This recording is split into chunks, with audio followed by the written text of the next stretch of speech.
Eu não sei o que Deus quer fazer hoje, mas sei que o que Ele quer fazer, Ele começou a ministrar o meu coração ainda lá em casa.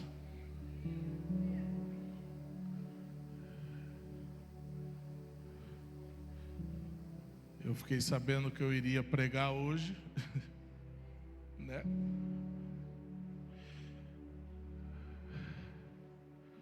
A minha esposa disse: você vai pregar hoje. E eu, muito desesperado,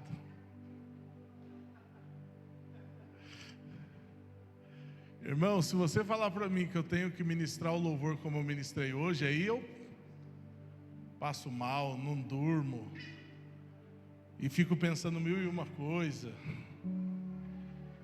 Esse é meu tablet hoje. Meu rascunho está aqui hoje. Deixar esse pezinho aqui para não correr o risco dele voar. Só que eu não sei por que quando fala, você vai pregar, eu não tenho medo nenhum. É de boa, é tranquilo. A Regina já teve vezes no meio da tarde falava: você vai pregar hoje. E aí eu estava com uma palavra queimando em meu coração e eu falava: yes, eu vou pregar hoje. Mas ela falou para mim essa manhã que eu ia pregar hoje e eu não tinha nenhuma palavra queimando.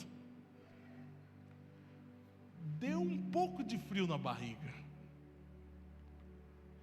Só que aí eu tirei o dia hoje para adorar ao Senhor. E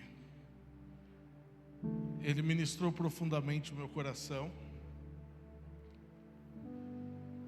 Eu quero que você abra comigo em Neemias.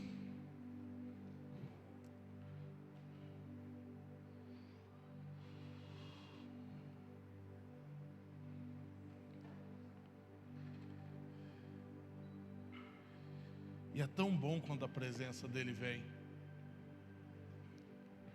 Hoje eu estava na minha sala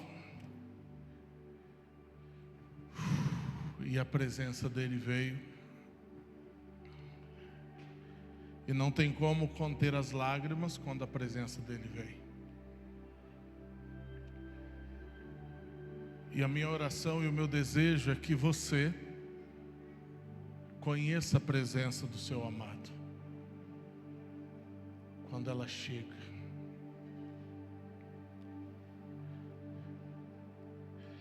Neemias capítulo 1. E se fosse para me dar um tema para a mensagem de hoje, seria: a sua obediência hoje define o seu futuro. Repita comigo: a minha obediência hoje define o meu futuro. Neemias capítulo 1, hoje nós vamos ler bastante.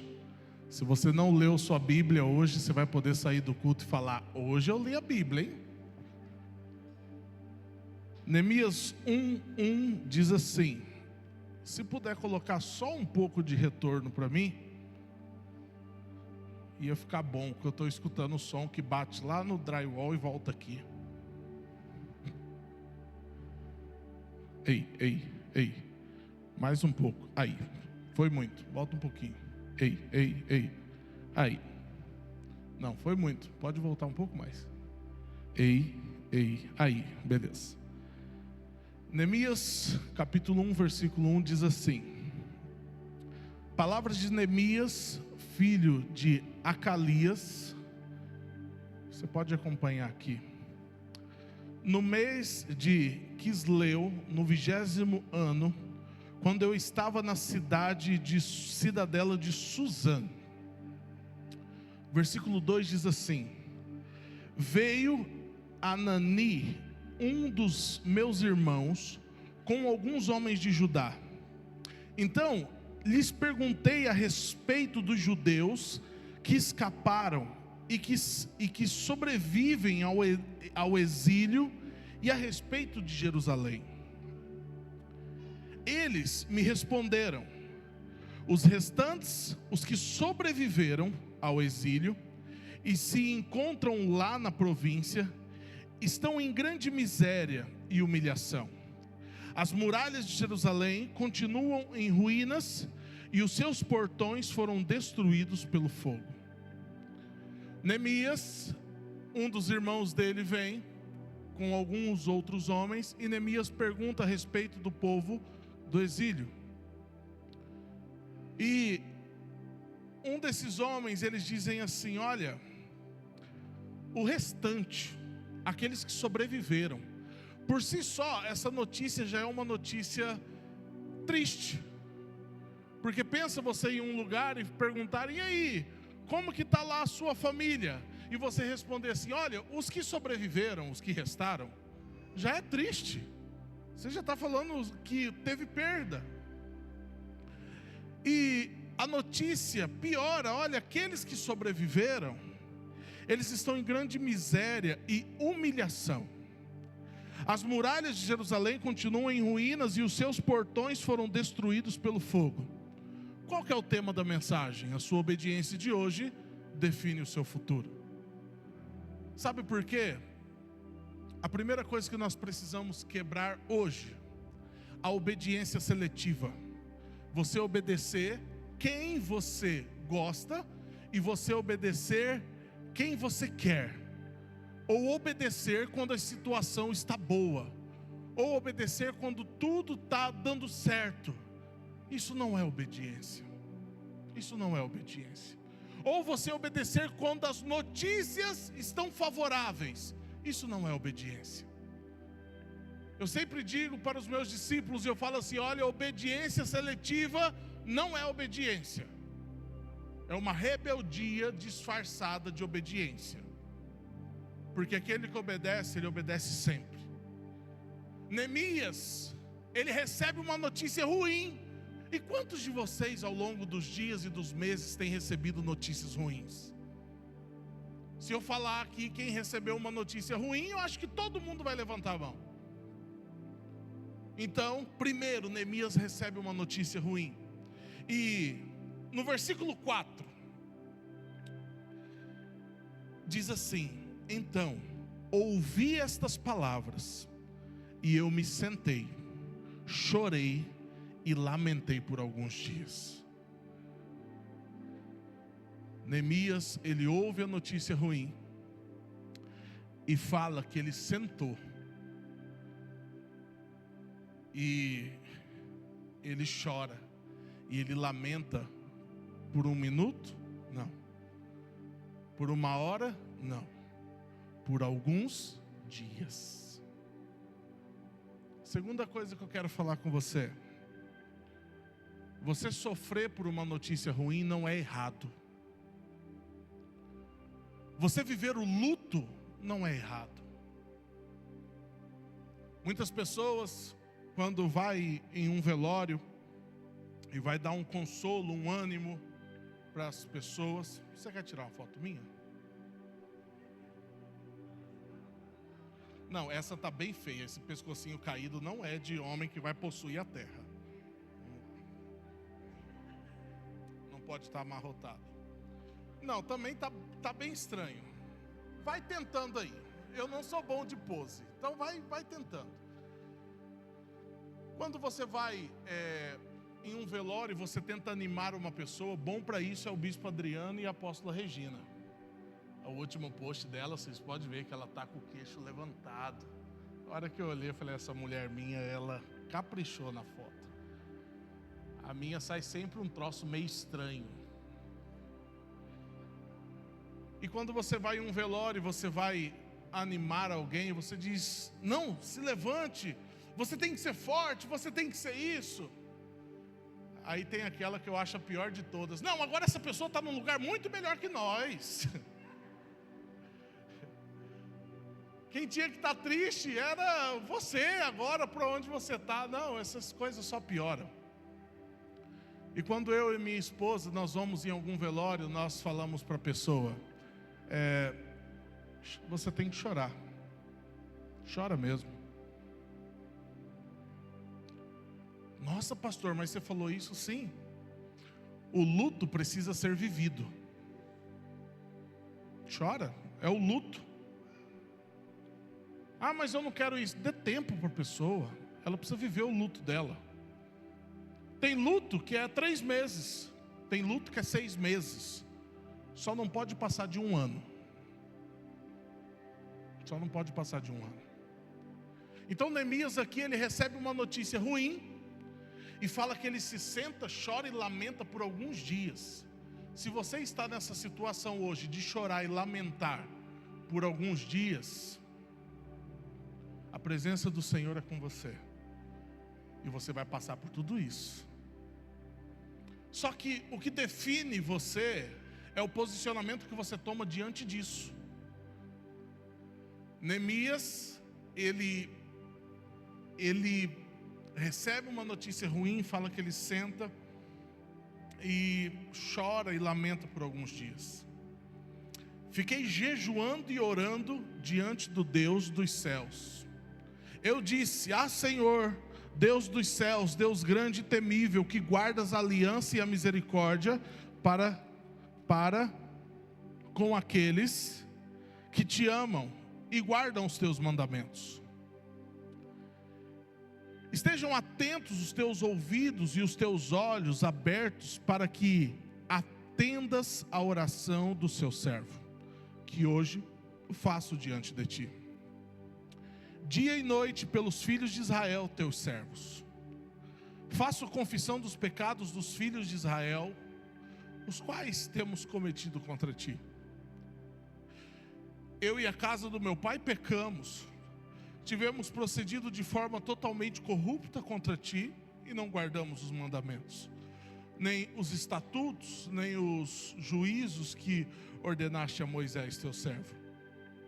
Lembra-te da palavra que ordenaste a Moisés, teu servo, dizendo: se vocês forem infiéis, eu os espalharei entre os povos, mas se vocês se converterem a mim e guardarem os meus mandamentos e os cumprirem, então ainda que os seus desterrados estejam nos lugares mais distantes da terra de lá, os ajuntarei e os trarei para o lugar que escolhi para fazer habitar o meu nome. Estes ainda são teus servos e o teu povo que resgatastes com o teu grande poder e com tua mão poderosa. Ah, Senhor, estejam atentos os teus ouvidos à oração do teu servo e à oração dos teus servos que se agradam de temer o teu nome. Faze com que o teu servo seja bem sucedido hoje e encontre misericórdia diante desse homem. Nesse tempo eu era copeiro do rei. Neemias recebe uma notícia ruim. Neemias, ele se prostra em choro e lamento. Só que lembra que eu falei que o seu posicionamento diante dessas circunstâncias é que define você? Neemias fala que depois que ele sentou, chorou e lamentou por alguns dias em jejum e oração. E no versículo 5 até o versículo que nós lemos aqui, 11, é a intercessão de Neemias. O passo principal que nós precisamos dar no momento de dificuldade é a intercessão. Não tem problema as notícias ruins, não tem problema você chorar e viver o luto, mas o seu posicionamento deve ser de se colocar em intercessão. Porque muitas vezes as pessoas pensam que nós, os cristãos, nós estamos fortes quando nós estamos de pé e nós estamos atacando, e nós estamos vivendo, e nós estamos avançando e pressionando. Mas a palavra diz que aquele que está de pé, tome cuidado para que não caia. E nós temos força quando nós estamos aos pés do Senhor prostrados. E Neemias aqui, ele se coloca em intercessão pelo povo.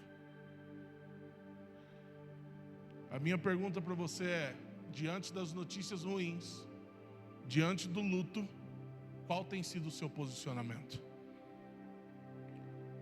Qual tem sido o seu posicionamento?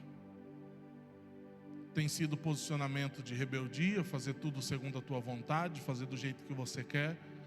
fazer do jeito que você acha certo. E o Senhor, como eu escutei no chat alguns dias atrás, agora só o Senhor.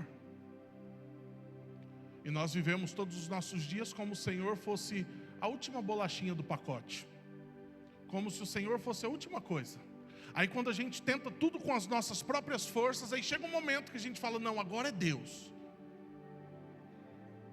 Ele tem que ser a primeira. E Ele tem que ser a única opção. E foi isso que Neemias fez. No capítulo 2, diz assim, 2:1. Lembra que eu falei que nós vamos ler bastante? No mês de Nisan, no 20º ano do reinado de Artaxerxes, uma vez posto o vinho diante dele, eu o peguei e ofereci ao rei. Ora, nunca antes eu tinha estado triste diante dele. Ele voltou às funções dele. Lembra que o capítulo 1 encerra falando que naquele tempo ele era copeiro do rei. Então ele voltou para as coisas que ele tem que fazer do dia a dia. E ele foi servir o vinho ao rei. E ele deixa uma observação: eu nunca estive triste na presença do rei. E no versículo 2 diz assim: então o rei me disse, por que seu rosto está triste se você não está doente? Isso tem de ser tristeza do coração. O rei, quando viu ele, conhecendo o servo dele, sabendo que o servo dele nunca tinha ficado triste, o rei disse assim: isso é coisa do seu coração. Isso é tristeza do seu coração. Então, fiquei com muito medo.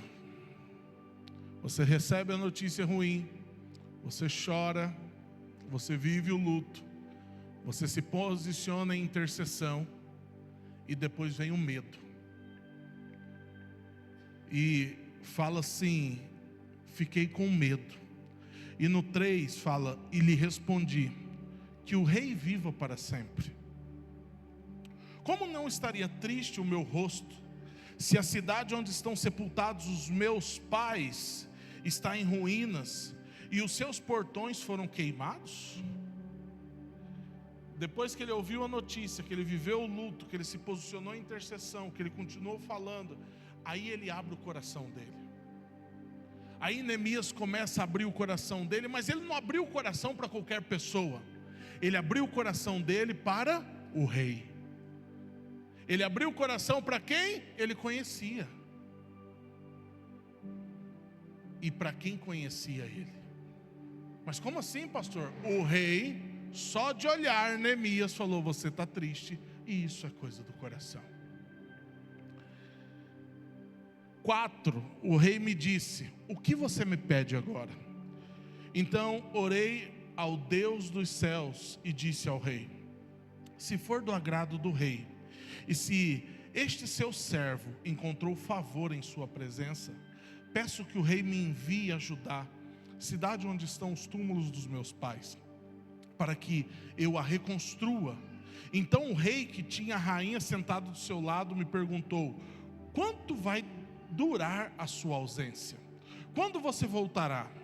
Marquei certo prazo, e o rei deu por satisfeito e me deixou ir. Eu ainda disse ao rei: não vamos perder a linha de raciocínio. Ele recebe uma notícia ruim, ele chora por dias, ele se posiciona em intercessão. Quando ele encontra alguém que ele conhece, que é o rei, ele abre o coração dele. Mas ele diz que ele estava com medo. Ele pede para o rei para ele ir reconstruir. Combina com o rei um prazo, e o rei fica por satisfeito. Mas não contente, ele disse ao rei: se for do agrado do rei, que ele me dê cartas para os governadores da região do outro lado do Eufrates, para que me permitam passar e entrar em Judá. E também uma carta para Asaf, guarda das florestas do rei, para que me dê madeira para as vigas dos portões da cidadela, do templo, para as muralhas da cidade, para a casa em que deverei me alojar. E o rei me deu o que eu pedi, porque a mão bondosa do meu Deus estava sobre mim. O sustento vem do Senhor. A sua obediência de hoje define o seu futuro. Se você obedece hoje, até o seu sustento, o Senhor vai prover. Ele não só foi liberado, mas ele foi com cartas que sustentaram a ida dele, e também que sustentaram a obra que ele iria fazer. E diz: porque a mão bondosa do meu Deus estava sobre mim. Quando você anda em obediência, a mão bondosa do Senhor está sobre você. Quando você anda em obediência, os caminhos se abrem. Não quer dizer que vai ser fácil, mas irmão, como é bom a gente andar em obediência. Como é bom a gente saber que nós estamos no centro da vontade do Senhor. E no versículo 9, fala assim: então fui aos governadores da região do outro lado do Eufrates, lhes entreguei as cartas do rei. Ora, o rei tinha enviado comigo oficiais do exército e cavaleiros. Mas Sambalate, o horonita, e Tobias, o servo amonita, ficaram sabendo disto, e não lhes agradou nem um pouco que alguém estivesse interessado no bem dos filhos de Israel. Enquanto você obedece, existirão pessoas que serão contrárias a isso. Enquanto você obedece, pessoas trabalharão contra aquilo que você está fazendo.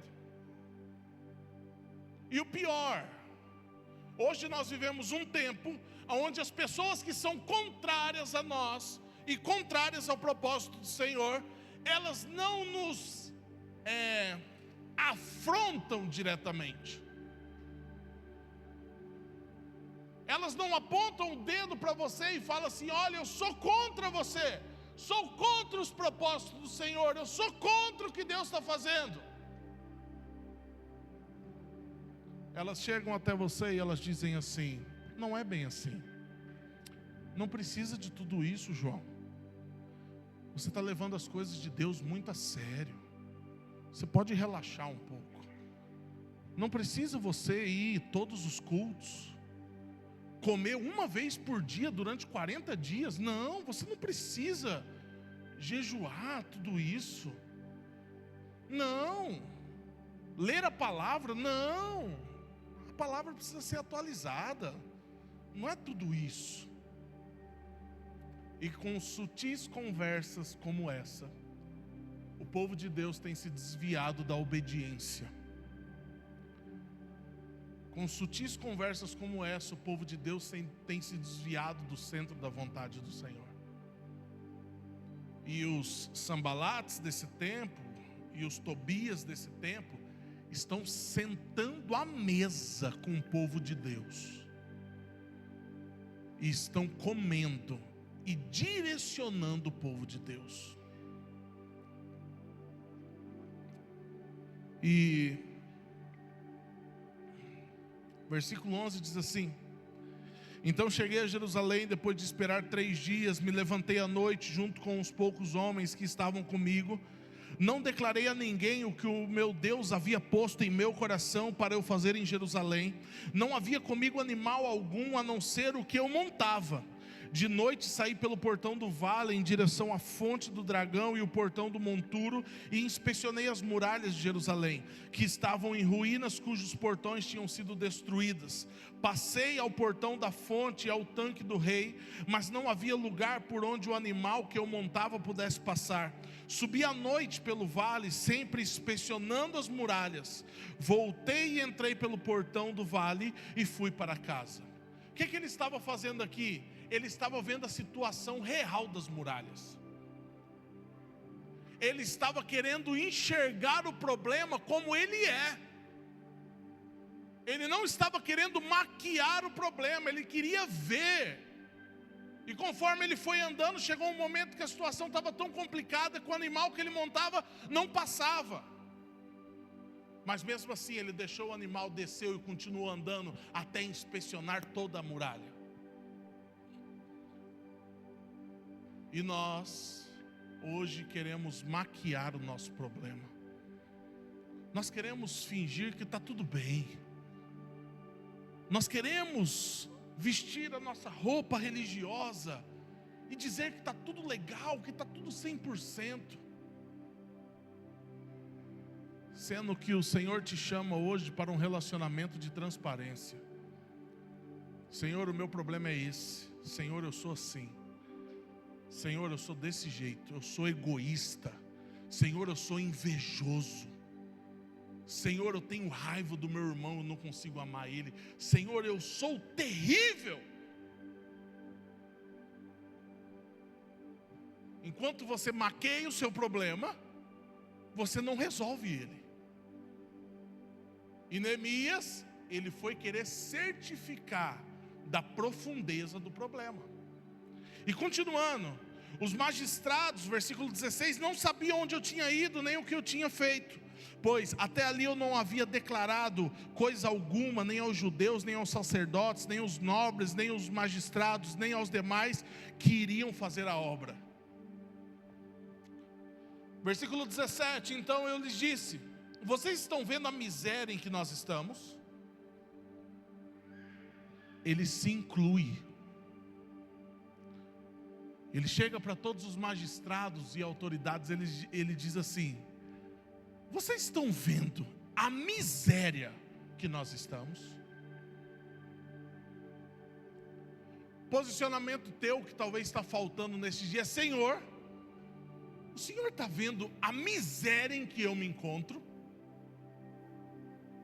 Senhor, o Senhor está vendo a situação que eu me encontro?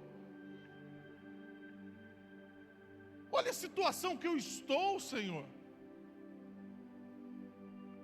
Neemias, ele sai para ver a real situação das muralhas, e ele para diante dos magistrados: ei, vocês estão vendo a miséria que nós estamos?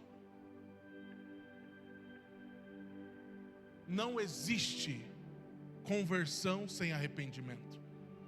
Não existe avivamento sem arrependimento. Arrependimento é reconhecer o seu real estado, e é você dar a meia volta.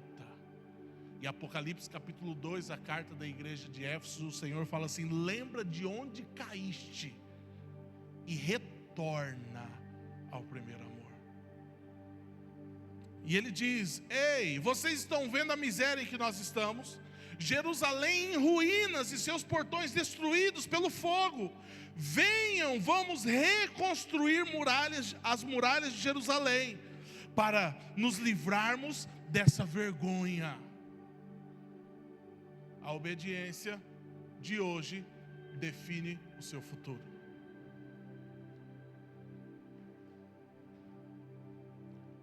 A religião ensina que se você esconder as suas falhas, vestir uma máscara religiosa, você está bem. Só que a palavra nos ensina hoje que reconhecer o seu real estado e você se posicionar para reconstruir aquilo que você perdeu, isso sim livrará você da vergonha. Você fingir que está tudo bem, que está 100%, não livra você da vergonha. Não livra você da vergonha. O que livra você da vergonha, a minha vida não dá para continuar dessa forma. Eu não quero mais viver um erro e um engano. Acabou, eu não aguento mais essa vida.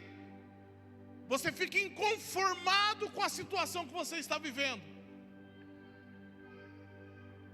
Quando você reconhece que está tudo destruído, é quando Deus vai dar clareza para você da reconstrução que você precisa fazer.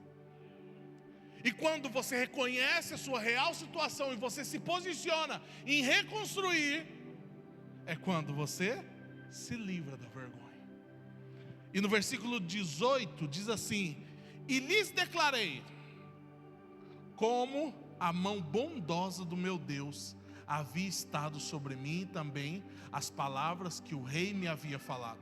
Então disseram: vamos nos preparar e começar a reconstrução. Então se prepararam para fazer esta obra, esta boa obra.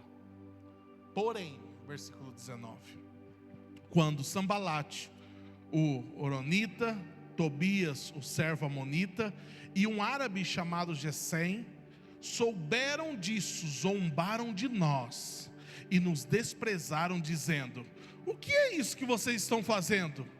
Querem se rebelar contra o rei? Então lhes respondi: o Deus dos céus é quem fará com que sejamos bem-sucedidos.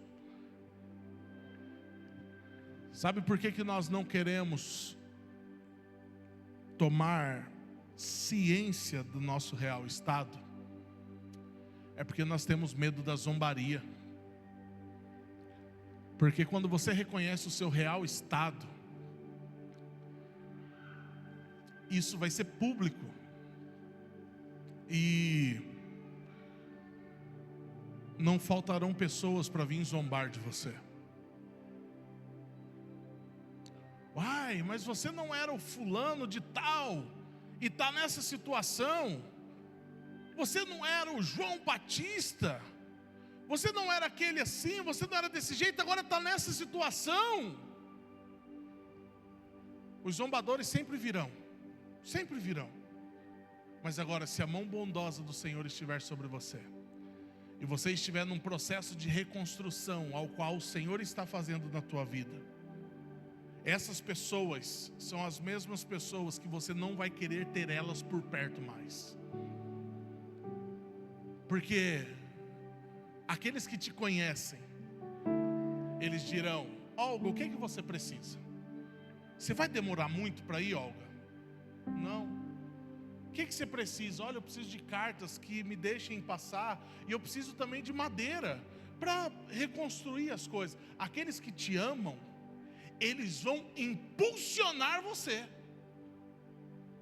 O que é que você precisa para você fazer? Mas aqueles que não te amam, eles vão zombar de você. Eles vão zombar de você. Eles, na verdade, servem só para isso mesmo. Só que o problema foi o dia que nós começamos a dar ouvidos para eles. Esse foi o problema.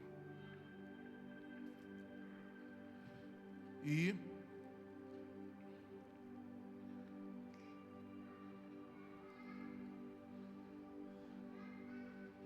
lá em Neemias 6,15,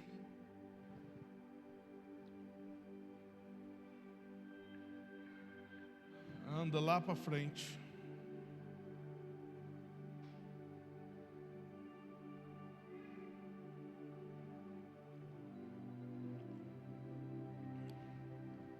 Neemias 6,15 diz assim: a reconstrução da muralha foi terminada aos 25 dias do mês de Elul, em 52 dias. Quando todos os nossos inimigos ouviram isso, todos os gentios à nossa volta temeram e caíram muito no seu próprio conceito. Aqueles mesmos que zombavam lá atrás, depois de todo o processo, eles temeram quando viram o resultado. Eles temeram quando viram o resultado. Porque reconheceram que foi por intervenção do nosso Deus que fizemos esta obra.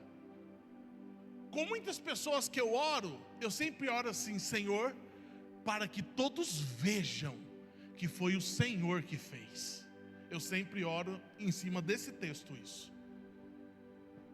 Porque depois de ver a real situação, depois de ver as muralhas e dizer para ele: ei, vejam a miséria que nós estamos. 6, no capítulo 6, versículo 15, 16 aqui, aqueles que zombavam são os mesmos que reconheceram: olha, foi Deus mesmo que fez. Não tem como, foi Deus quem fez. Também aqueles dias, alguns nobres de Judá escreveram muitas cartas a Tobias, e cartas de Tobias vinham para eles, pois muitos em Judá eram aliados dele, porque era genro de Secanias, filho de Ará, e o seu filho Joanã havia casado com a filha de Mesulão, filho de Berequias. Também falavam nas suas boas ações na minha presença, e levavam a ele as minhas palavras. Tobias escrevia as cartas para me amedrontar. Mesmo depois de toda a reconstrução, ainda vão existir os Tobias que vão querer amedrontar você. E no versículo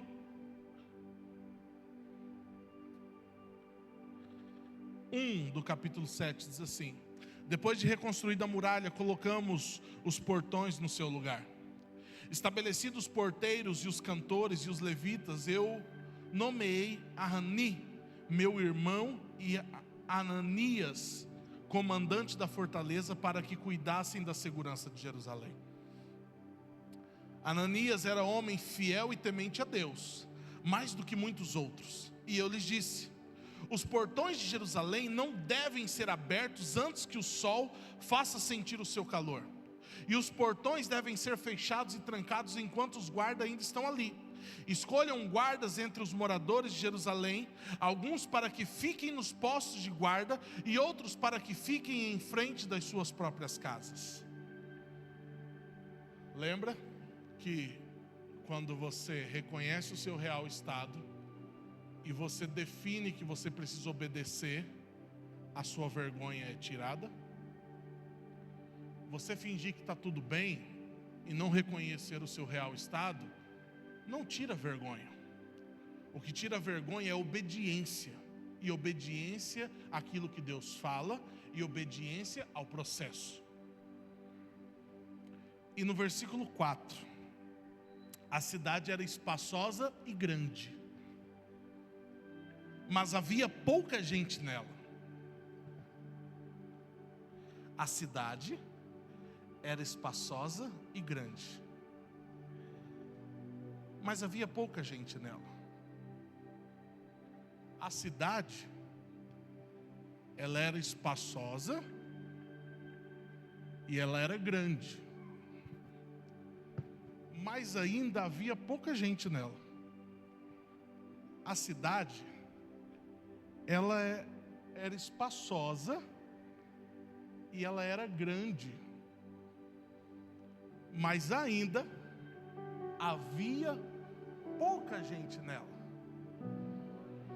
A cidade, ela era espaçosa, mas ainda havia pouca gente nela. A cidade, ela é espaçosa, grande, mas havia pouca gente nela. A cidade, ela era espaçosa, grande, mas havia pouca gente nela. A cidade, ela era espaçosa e grande, mas ainda havia pouca gente nela. A cidade, ela era espaçosa e grande, mas havia pouca gente nela.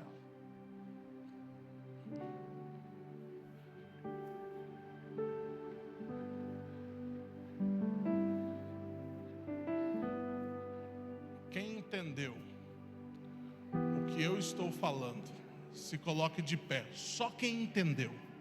Se você não entendeu, não precisa ficar de pé. Você não vai estar errado. Levanta sua mão assim, em posição de receber.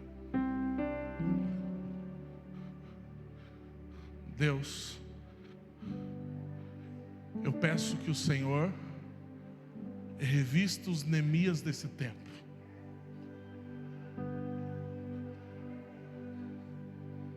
Agora, revista, Senhor, os Neemias desse tempo. Aqueles que não têm vergonha de reconhecerem o seu real estado. Aqueles que não têm vergonha de dizer: olha a miséria que eu estou vivendo. Agora, Jesus, com tua doce presença, levante os Neemias desse tempo. Aqueles que dirão: olha a miséria que eu me encontro. Agora, Jesus, flua com a tua doce presença uma unção de reconstrução. Muralhas caídas, ouvi a voz do Senhor. A cidade era espaçosa e grande, mas havia pouca gente nela. Agora, Santo Espírito, inunda os corações aqui. Amor pela tua obra flui agora.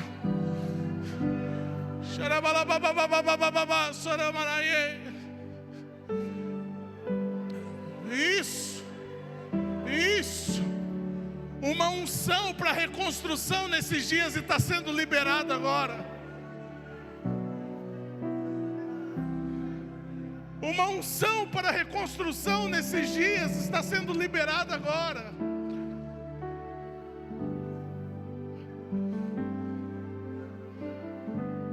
Isso.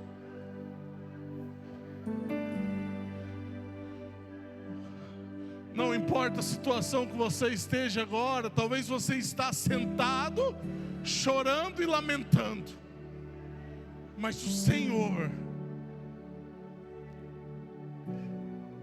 Ele está colocando em você uma unção de reconstrução.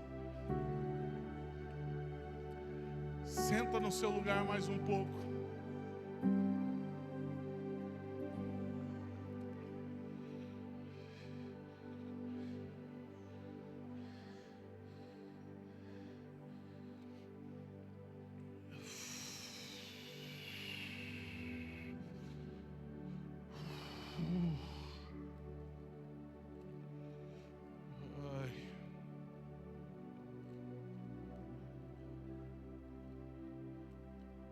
E bem hoje que eu estou com esse tablet aqui, me atacou uma tremedeira que o Senhor não faz parar.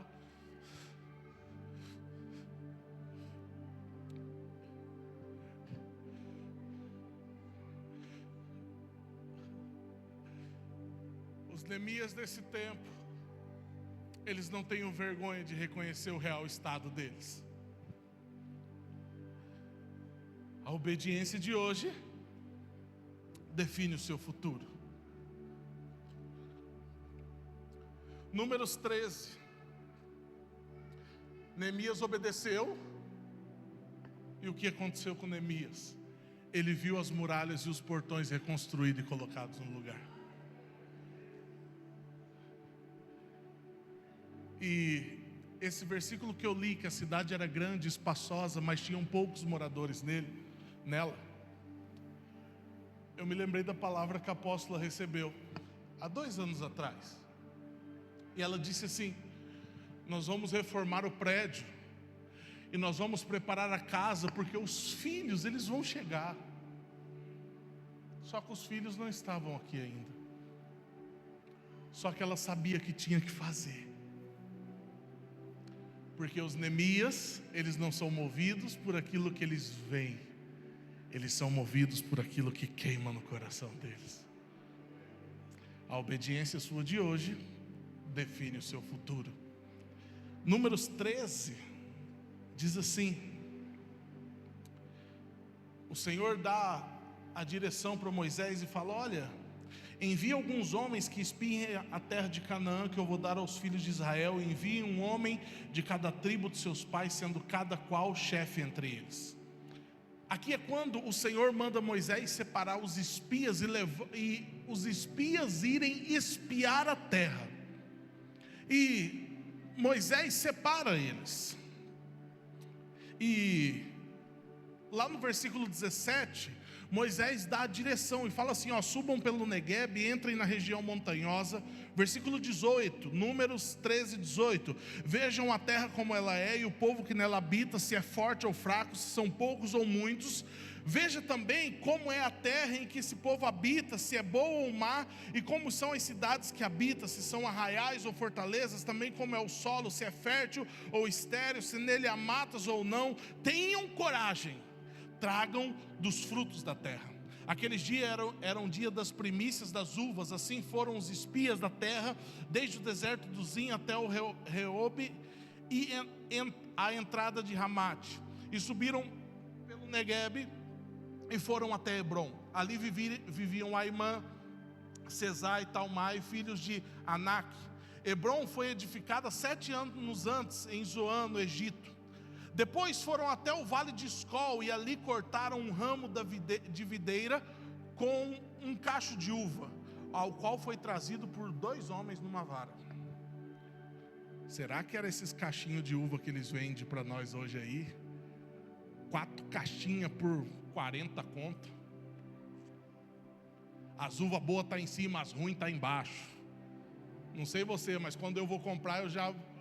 ó, tá bonito, eu falo, vira de cabeça para baixo. Eu quero olhar por baixo. Mas eles cortaram um cacho de uva e precisou de 2 homens e uma vara para trazer o cacho de uva. Devia ser uma uva talvez do tamanho de um melão. Eu me imagino comendo uma uva dessa cortada no meio com uma colher, ela bem geladinha. Devia ser uma coisa espetacular. Hoje em dia essas uvas nossas aqui a gente bota, some na boca, você não sabe para onde foi nem para onde vai. Eu comi a melhor uva da minha vida nesses últimos dias, lá que o pai da pastora Janaína cultiva, lá no Nordeste. Uva sem semente, docinha, direto do pé. O pastor William comeu na parreira mesmo, sem cortar a uva pendurada ali. A pastora Graziella comeu até o talo. Se deixa nós mais uns dias, não ri não, pastor Bruno. Se deixa nós mais uns dias lá, não ia ter nem para enviar lá para a Europa ou para onde ia. A gente ia acabar com tudo na madrugada. Quando o pai da pastora Janaína dormisse, a gente descia lá para o vale. Ia chegar, cadê a uva? Não ia ter mais. Mas eles trouxeram desse jeito. E no 24 fala, esse lugar foi chamado do Vale de Escol por causa do cacho de uvas que os filhos de Israel cortaram ali. No versículo 25 eles voltam e eles vão dar o relatório, porque uma pessoa que trabalha na inteligência, ou ele é um espião, ele faz muito relatório. Então ele vai colocar o que ele está vendo, que hora que a pessoa sai, que hora que a pessoa entra, onde a pessoa vai, onde a pessoa vem. Assim trabalha a inteligência. Talvez tenha alguém da inteligência aqui dentro. A gente não sabe e nem quero saber. Estou tudo certo. Faz seu trabalho que eu faço o meu. E ele anota tudo.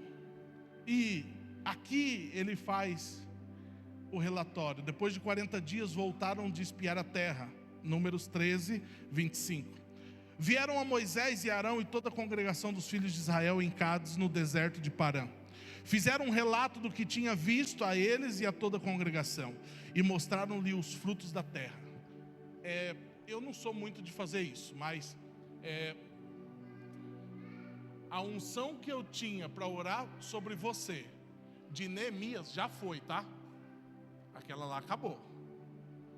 Agora nós vamos para outra parte aqui. Então é como se a mensagem encerrou ali. Acabou aquela mensagem, essa aqui é outra. E eles voltaram E eles fizeram um relato do que tinha visto a eles e toda a congregação, e mostraram-lhes os frutos da terra. Versículo 27. Relataram a Moisés e disseram, olha aqui o que eles disseram: fomos à terra a qual você nos enviou. De fato é uma terra onde mana leite e mel. Estes são os frutos dela. Aí eu penso eles botando aquele cacho grandão. Pluf. Esses são os frutos dela. De fato é uma terra onde mana leite e mel. Esses são os frutos dela. Li de novo. Mas aqui começa, irmãos, a questão da obediência. O Senhor mandou Moisés separar aquela equipe de espias e ordenou que eles fossem, observassem tudo e trouxessem o fruto dela. E eles fizeram. E eles falam assim, eles iniciam o relatório deles dizendo, a terra realmente é muito boa, ela mana leite e mel, e aqui estão os frutos dela. Só que agora é a hora que eles se desviam do propósito. E eles dizem assim, mas o povo que habita nessa terra é poderoso, e as cidades são muito grandes e fortificadas. Também vimos ali os filhos de Anak. Os amalequitas habitam na terra do Negueb. Os heteus e os jebuseus e os amorreus habitam nas montanhas. Os cananeus habitam perto do mar e na beira do Jordão. Os espias enviados pelo Senhor, eles viram só o que era negativo e o que trazia medo. Mas 30, no versículo 30, então Caleb fez calar o povo diante de Moisés e disse, vamos subir agora e tomar posse da terra, porque somos perfeitamente capazes de fazer isso. Aqueles que andam em obediência, porque lembra, a obediência sua de hoje define o seu futuro. Essas pessoas, elas não andam segundo a vista delas. Essas pessoas, elas andam segundo aquilo que o Senhor direciona a elas. Só que no 31 fala, porém os homens que tinham ido com ele disseram, não podemos atacar aquele povo, porque é mais forte do que nós. E diante dos filhos de Israel, falaram mal da terra. Aqueles que são contrários àquilo que Deus está fazendo, ainda que eles viram e experimentaram que a terra é boa, eles começaram a falar mal da terra. Eles começaram a inventar mentiras da terra. A terra pela qual passamos para espiar é terra que devora os seus moradores. E todo o povo que vimos nela são homens de grande estatura. Também vimos ali gigantes. Os filhos de Anak são descendentes de gigantes. E éramos aos nossos próprios olhos como gafanhotos. Assim também éramos aos olhos deles. E no versículo 2 diz assim, para quem dera tivéssemos morrido na terra do Egito. Não, vamos ler antes. 14:1 diz assim, toda a congregação se levantou e gritou em alta voz, e o povo chorou aquela noite. Mas esse choro aqui não é o mesmo choro de Neemias. O choro de Neemias é um choro de tristeza pela situação que chegou. Mas qual foi o posicionamento de Neemias? Neemias chorou, lamentou por alguns dias, jejuou, intercedeu e se posicionou a fazer algo. Só que o povo aqui, movido por uma mentira e uma distorção, eles entraram em desespero e eles começaram a chorar. E essa é a situação que muitos de nós nos encontramos hoje. Nós choramos e estamos desesperados, não pelo que Deus falou, mas pelas mentiras que Satanás enviou. Essa é a situação que muitos de nós estamos. E murmuraram, todos os filhos de Israel murmuraram contra Moisés e contra Arão. E toda a congregação lhe disse, pior, é o que eles vão dizer agora, quem dera tivéssemos morrido na terra do Egito ou mesmo no deserto. Ah, pastor, mas isso aí é muito pesado. Mas talvez pode ser que você falou alguma vez você falou assim, era muito melhor eu ter ficado no mundo do que ter convertido para viver o que eu estou vivendo. É a mesma coisa. Talvez você murmura dizendo, não, é melhor eu sofrer pelo menos no mundo do que sofrer aqui, servindo ao Senhor. Era melhor lá. Você está fazendo a mesma coisa que esse povo fez. Porque o povo falando que era melhor ter morrido no Egito. E 3, por que o Senhor nos traz a esta terra para cairmos à espada e para que nossas mulheres e nossas crianças sejam por presa? Não seria melhor voltarmos para o Egito? Não seria melhor a gente voltar para o mundo? Por que, João? No mundo a gente sofre, mas pelo menos a gente está fazendo o que a gente gosta. A gente está fazendo o que a nossa carne gosta. Para que eu vou servir ao Senhor e sofrer? Eu estava falando no grupo de mais cedo ali. O Brasil deixou a gente mal acostumado. Sabe por quê? No Brasil nós estamos aqui fazendo esse culto agora. Você não está preocupado com ninguém entrar por aquela porta, jogar uma granada aqui no meio e explodir a gente.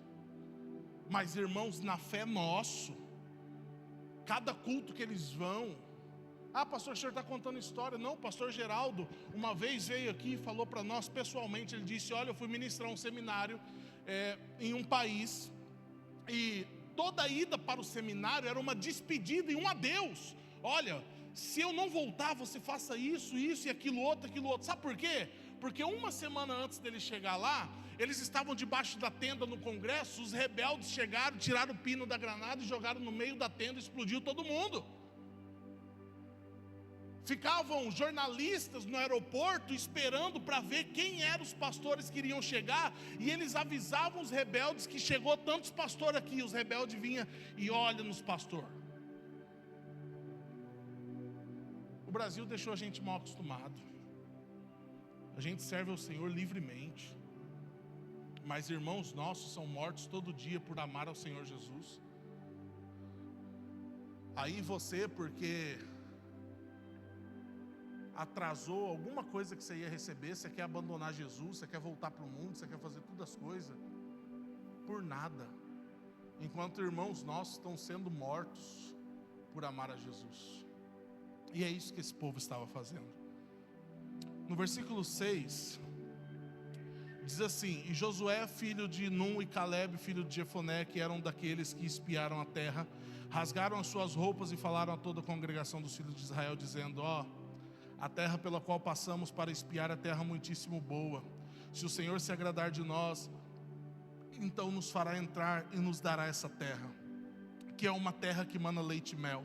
Tão somente não sejam rebeldes contra o Senhor e não tenham medo do povo dessa terra, porque como pão os podemos devorar. A proteção que eles tinham se foi. O Senhor está conosco, não tenham medo deles. O que eu quero dizer é que o Senhor que deu uma palavra para você, Ele não mudou. A palavra também não mudou. É porque as circunstâncias estão contrárias, você está com medo. Mas que você possa ter a unção de Josué e Caleb e dizer assim: olha, como um pão eu vou esmagar essas dificuldades e vou devorá-las. E no versículo 20, quem que obedeceu? Josué e Caleb. O restante não obedeceu. A sua obediência de hoje define o seu futuro.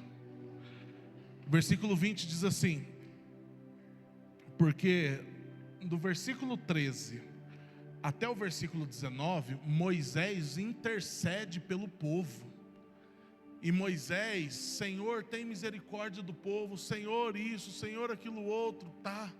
No 20, o Senhor responde e diz assim: o Senhor respondeu: conforme você me pediu, eu perdoei. O Senhor está dizendo o quê? Que Ele perdoou o povo. Eu perdoei. Porém, tão certo como eu vivo. É legal isso, né? Nós costumamos falar: tão certo como vive o Senhor. E o Senhor diz: tão certo como eu vivo. Legal. É igual um meme que eu vi esses dias. Era como se Deus viu uma situação, Ele falou: ai meu eu,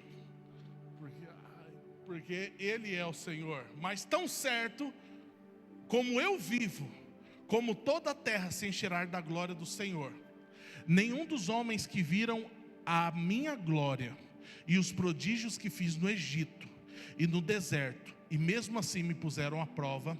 Já 10 vezes não obedeceram a minha voz.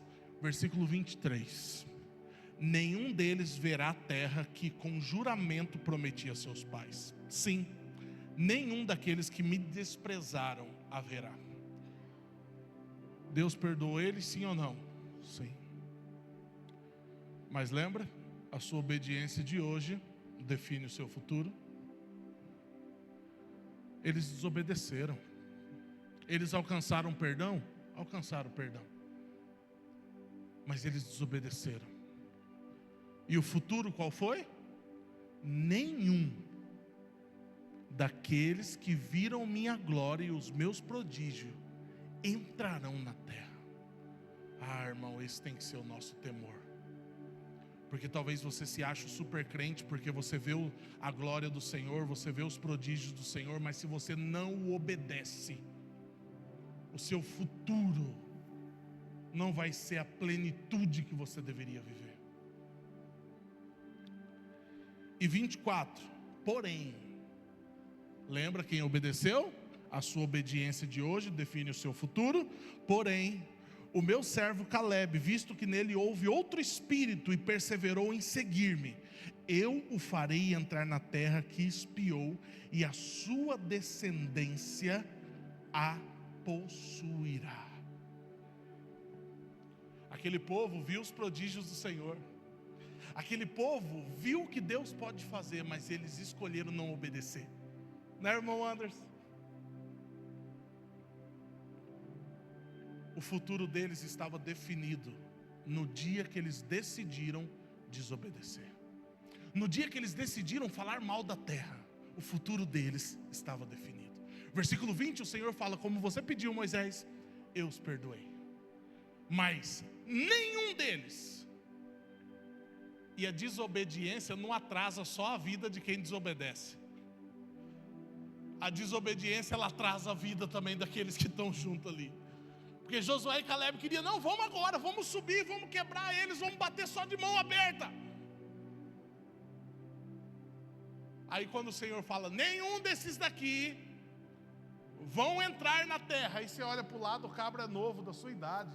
Você fala: poxa vida, Senhor, então posso matar eles tudinho já para ficar só eu e Caleb aqui, a gente agilizar o processo?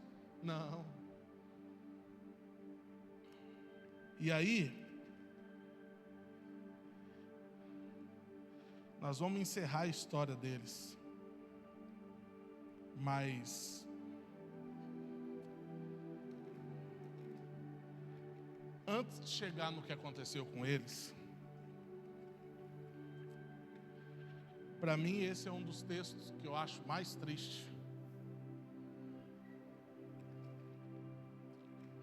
Quem que mandou os espias? Moisés. Quem que libertou o povo do Egito? Moisés. Ele ia lá falar e ele conduziu o povo. Ele ouviu falar da terra. Ele experimentou o fruto da terra. Mas a sua obediência de hoje define o seu futuro. Deuteronômio 34 diz assim: então Moisés subiu das campinas de Moabe ao monte Nebo, ao alto do monte Pisga, que está em frente a Jericó. E o Senhor lhe mostrou toda a terra de Gileade até Dan, e todo Naphtali, e a terra de Efraim, Manassés, e toda a terra de Judá até o mar ocidental, e o Neguebe e a campina do vale de Jericó, a cidade das palmeiras, até a região de Zoar. O Senhor levou Moisés e ele foi até o alto do monte. E o Senhor mostrou para eles: olha lá aquela terra bonita, olha até o mar lá, olha tudo isso aqui, olha que beleza.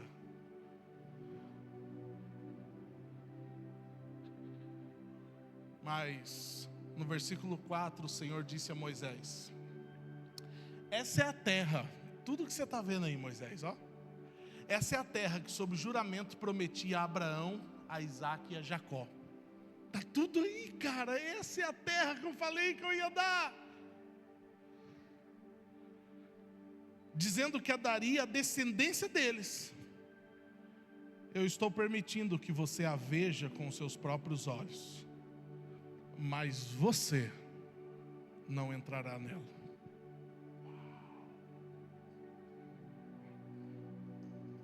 O Senhor levou Moisés, mostrou tudo para ele. Moisés, está vendo essa terra aqui? É a terra que eu prometi a Abraão, a Isaac e a Jacó. Sabe, Moisés, eu estou permitindo você ver com seus próprios olhos, mas você não vai entrar nela. Sabe por quê? A sua obediência de hoje define o seu futuro. Um dia o Senhor mandou Moisés falar com a rocha. Falar com a rocha, para que ela jorrasse água. Sabe o que Moisés fez? Porque ele estava com raiva, ele estava revoltado do povo. Ao invés de obedecer ao Senhor e falar para a rocha, ele pegou o cajado e bateu na rocha. Ele bateu na rocha. O Senhor tinha falado com ele: fala com a rocha. Ele bateu. Ele desobedeceu. E Moisés, que dispensa apresentações, por causa da desobediência dele, ele definiu o futuro dele. Ele viu a terra, mas você não entrará nela. Versículo 5 fala: assim Moisés, servo do Senhor, morreu ali, na terra de Moabe, segundo a palavra do Senhor. O Senhor, o sepultou num vale na terra de Moabe, diante de Bet-peor, mas até hoje ninguém sabe o lugar certo da sua sepultura. O Senhor amava Moisés, sim ou não? Sim. O Senhor se encarregou da sepultura de Moisés. Ele se encarregou de guardar aonde Moisés iria morrer, que ninguém nunca descobriu onde foi. Só que a promessa, por causa da desobediência, definiu se Moisés ia estar nela ou não. 7. Moisés tinha 120 anos quando morreu. Puxa, estava desgastado, hein, pastor? Até que não foi um prejuízo tão grande.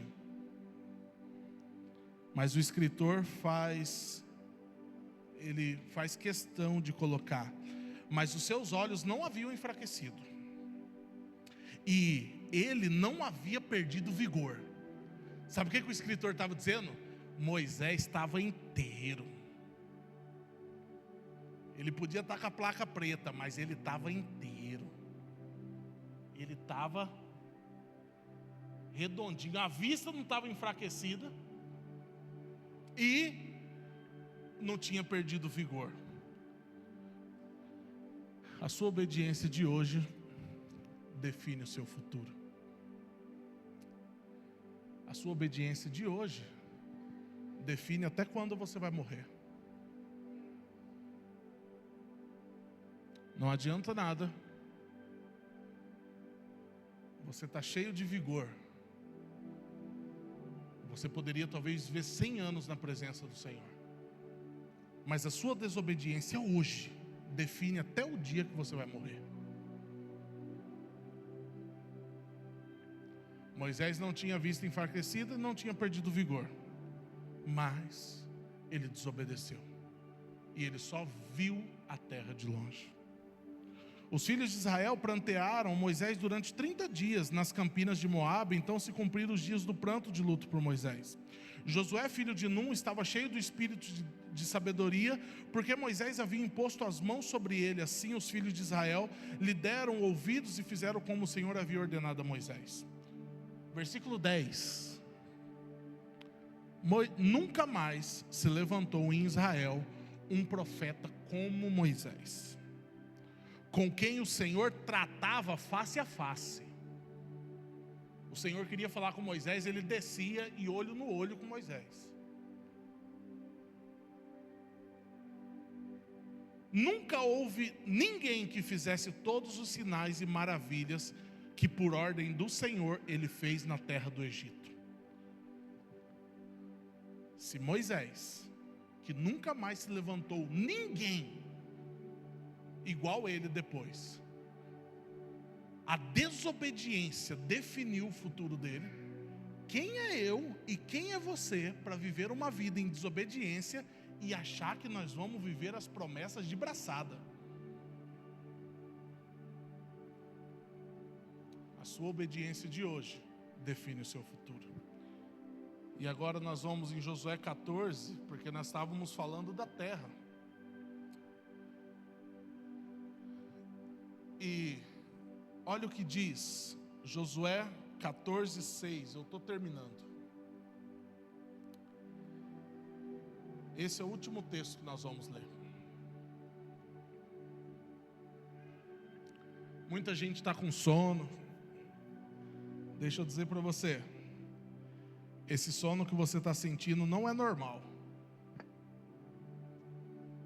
Esse sono que você está sentindo é espiritual. E o inimigo está querendo roubar mais uma vez você. Se eu fosse você, eu ficava desperto até o final. Josué 14, 6 diz assim: os filhos de Judá chegaram a Josué em Gilgal, e Calebe, filho de Jefoné, o quenezeu, lhe disse: você sabe o que o Senhor falou a Moisés, homem de Deus, em Cades Barneia, a respeito de mim e de você? Eu tinha 40 anos quando Moisés, servo do Senhor, me enviou de Cades Barneia para espiar a terra. Eu lhe relatei o que estava no meu coração. Aqui está a chave. Os outros relataram aquilo que eles viram. Ele relatou aquilo que estava no coração dele. Sabe por quê? Porque às vezes nós vemos e a situação é embaraçada e é contrária, mas no nosso coração o Senhor diz: ei, eu sou com você. 8. Os meus irmãos que tinham ido comigo amedrontaram o povo, mas eu perseverei em seguir ao Senhor meu Deus. Versículo 9: então Moisés naquele dia jurou, dizendo: certamente a terra em que você pôs o pé será sua e de seus filhos, em herança perpétua, pois você perseverou em seguir o Senhor meu Deus. Versículo 10: e agora, eis que o Senhor me conservou com vida, como prometeu. A sua obediência define o seu futuro. Um morreu sem a vista enfraquecer e sem perder o vigor. Outro que obedeceu, ele se conservou como o Senhor prometeu. 45 anos se passaram desde que o Senhor falou essas palavras a Moisés. Quantos anos? 45. Agora, eis que estou com 85 anos. Estou tão forte hoje como no dia em que Moisés me enviou. A força que eu tinha naquele dia, eu ainda tenho agora, tanto para combater na guerra, como para fazer o que for necessário. Eu gosto demais desse texto aqui. A sua obediência de hoje define o seu futuro. Eu tinha na minha cabeça que eu iria ficar um velhinho que ia dormir em todos os cantos que eu chegasse, andar com um molhão de chave, camisa por dentro, um boné da Casa Bahia, um óculos de cadarço amarrado assim, ou igual meu pai, um fio de luz. Eu achei que eu ia ficar esses velhinhos, mas eu não vou ficar, irmão João. Eu vou estar com 85 anos mais forte do que eu estou hoje. Eu vou estar mais forte para entrar na guerra do que eu estou hoje. Quem sabe eu arrumo uns músculos também, alguns gomos até lá. Por enquanto eu estou com um gomo só. Trabalharemos para dividi-lo em pelo menos 6. Tá bom, 6, né, amor? Ó Senhor. 6 tá bom, né, Benjamin? 6 tá bom. No meu caso, 3 já resolve, Benjamin. Estou tão forte hoje como no dia em que Moisés me enviou. A força que eu tinha naquele dia eu ainda tenho agora, tanto para bater na guerra, como para fazer o que for necessário. Dê-me agora este monte que o Senhor falou naquele dia, pois naquele dia você ouviu que lá estavam os anaquins morando em cidades grandes e fortificadas. Se o Senhor Deus estiver comigo, poderei expulsá-los como Ele mesmo prometeu. Ei, ele recebeu a terra, mas a terra não estava limpa. A terra não estava limpa, ele recebeu. Só que o problema é que nós achamos, não, o Senhor deu, eu não preciso fazer nada. Tranquilo. Não, ele já recebe e fala assim: olha, aqueles caras que estão lá, eu vou arrancar todos eles. É comigo, agora, 45 anos depois. Eu estou batendo só de mão aberta para não machucar tanto. E 13, Josué abençoou e deu a cidade de Hebrom a Caleb, filho de Jefoné, para ser herança dele. Por isso Hebrom passou a ser de Caleb, filho de Jefoné, o quenezeu, em herança até o dia de hoje, visto que havia perseverado em seguir o nome do Senhor Deus de Israel. Antes disso o nome de Hebrom era Kiriat Arba. Este Arba foi o maior homem entre os anequins. A terra repousou da guerra. A sua obediência de hoje define o seu futuro.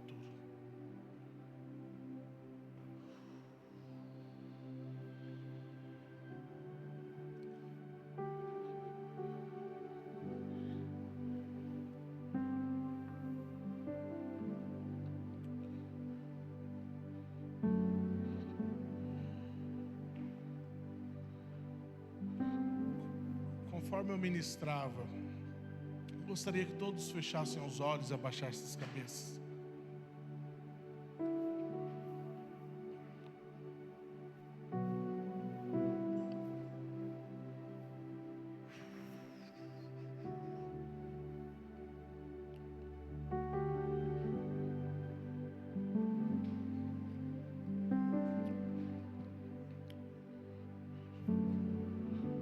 Os Neemias desse tempo se posicionaram e o Senhor os capacitou hoje.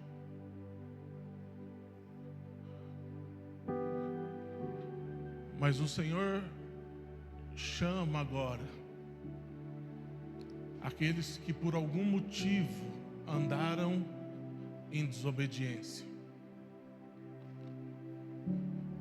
andaram fazendo aquilo que eles pensavam que era o correto, mesmo sabendo que o Senhor não estava nisso. Aqueles que talvez se juntaram com os espias que viram somente os pontos negativos.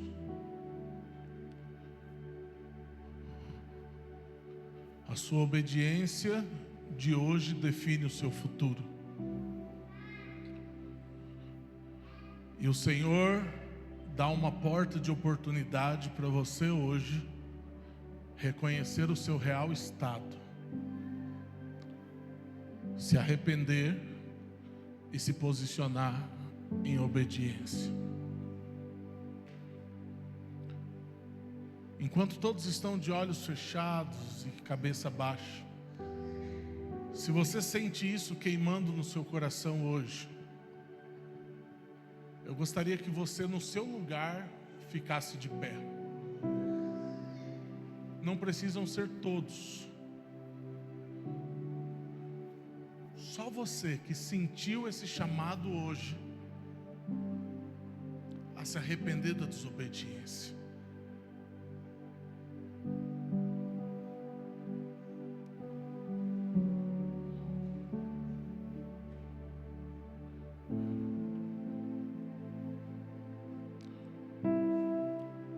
No momento que você se coloca de pé, o Santo Espírito se chega a você e Ele quebra todas as suas defesas agora. E o seu posicionamento hoje está definindo o seu futuro. Senhor, nós não queremos ser como Moisés que viu a terra.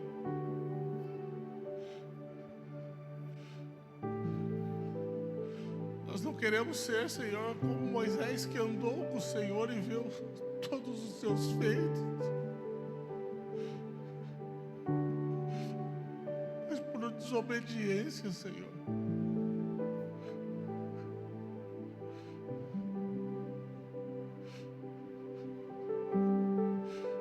Senhor, nós queremos hoje alinhar o nosso coração a Ti.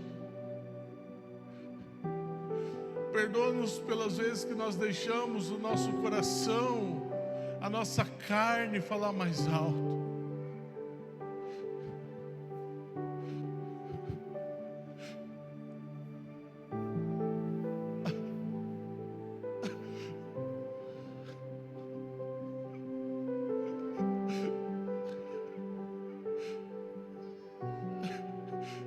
Receba, Senhor, esses corações que estão aqui, Jesus.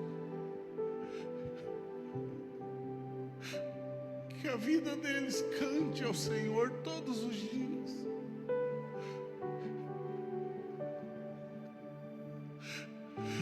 E que nós possamos entrar. Que nós possamos, Senhor, assim como Josué e Caleb, dizer que o Senhor nos conservou em vida.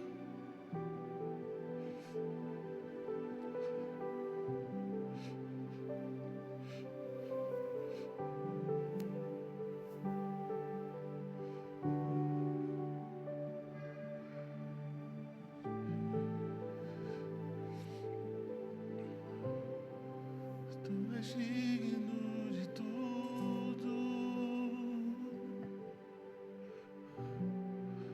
Tu és digno de tudo, pois tudo vem de Ti e tudo é para Ti. Tua é a glória. Eu gostaria rapidamente que todas essas pessoas que ficaram de pé viessem aqui na frente. Eu só quero impor as mãos sobre vocês e orar por vocês rapidamente.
coloque todos de pé.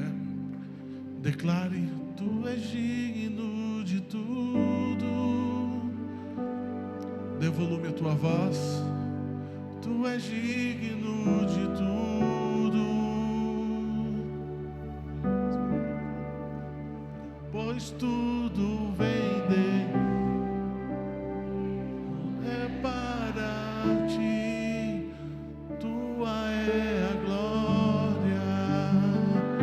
A última vez, tu és digno. Tu és digno de tudo.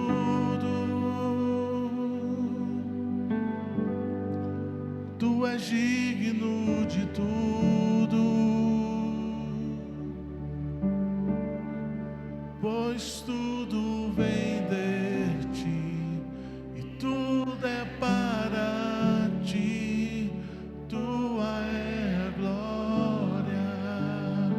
Senhor, eu apresento os teus filhos que aqui estão, Senhor. Que a partir de hoje eles possam tomar o posicionamento, Senhor, de Neemias, de Josué e de Caleb, Senhor. Que eles venham andar em obediência ao Senhor e com o coração alinhado ao Senhor, Pai. Que o Senhor, Pai, fortaleça-nos na força do Teu poder e que nós possamos andar em fé em Ti, Senhor, em nome de Jesus. Queridos, a obediência de hoje define o seu futuro. Aplauda o Senhor Jesus bem forte. Pode se assentar no seu lugar por um instante, rapidamente. Graça e paz, irmãos. Só quero perguntar, tem alguém que está nos visitando aqui hoje pela primeira, segunda ou terceira vez? Levanta a mão altinha assim para vir. Tem uma jovem ali.